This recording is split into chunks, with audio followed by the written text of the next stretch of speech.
പ്രിയമുള്ളവരെ, അനുഗ്രഹിക്കപ്പെട്ട ദിനങ്ങളിലൂടെ നാം കടന്നു പോവുകയാണല്ലോ. ഇല തളിർക്കാൻ ഒരു കാലം, ഇല പൊഴിയാനൊരു കാലം, വേനലിനൊരു കാലം, മഴയ്ക്കൊരു കാലം എന്ന് പറഞ്ഞതുപോലെയാണ് അനുഗ്രഹത്തിൻ്റെ കാലമാണ് ഈ വലിയ നോമ്പ് കാലം.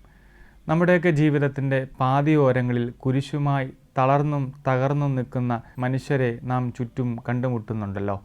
പ്രിയമുള്ളവരെ, നമ്മുടെ ജീവിതത്തിൻ്റെ കുരിശുകളെ പാതിയോരങ്ങളിൽ ചാരി വെക്കേണ്ടവരല്ല, നമ്മൾ ചാരി വെക്കേണ്ടത് കാൽവരിയിലെ കുരിശിലാണ്. നമ്മുടെ ജീവിതത്തിൻ്റെ മേഖലകളിൽ ഉണ്ടാകുന്ന വേദനകളും കുരിശുകളും സഹനങ്ങളൊക്കെ നമ്മുടെ ജീവിത പങ്കാളിയിൽ, പ്രിയപ്പെട്ടവരിൽ, സൗഹൃദങ്ങളിൽ, സുഹൃത്ത് വലയങ്ങളിൽ, കൂട്ടുകാരിലൊക്കെ ചാരി വെച്ച് ജീവിതത്തെ പാതിവഴിയിൽ ഒറ്റപ്പെട്ട് തകർന്ന് വിഷമിച്ച് ഒറ്റയ്ക്കായി പിന്മാറുന്നവരല്ലേ നമ്മൾ. എന്നാൽ ഈ വലിയ നോമ്പിൽ ദൈവം നമ്മളിൽ നിന്ന് പ്രതീക്ഷിക്കുന്നത് നമ്മുടെ ജീവിതത്തിൻ്റെ കുരിശുകൾ കാൽവരിയോളം സഹിക്കണമെന്നതാണ്. പ്രിയമുള്ളവരെ, ഈ വലിയ നോമ്പ് അനുഗ്രഹമാകട്ടെ. നമ്മുടെ ജീവിതത്തിൻ്റെ കുരിശുകളെ കാൽവരിയോളം, ഈശോയുടെ കുരിശോളം എത്താൻ നമുക്ക് കഴിയട്ടെ. ദൈവം അനുഗ്രഹിക്കട്ടെ.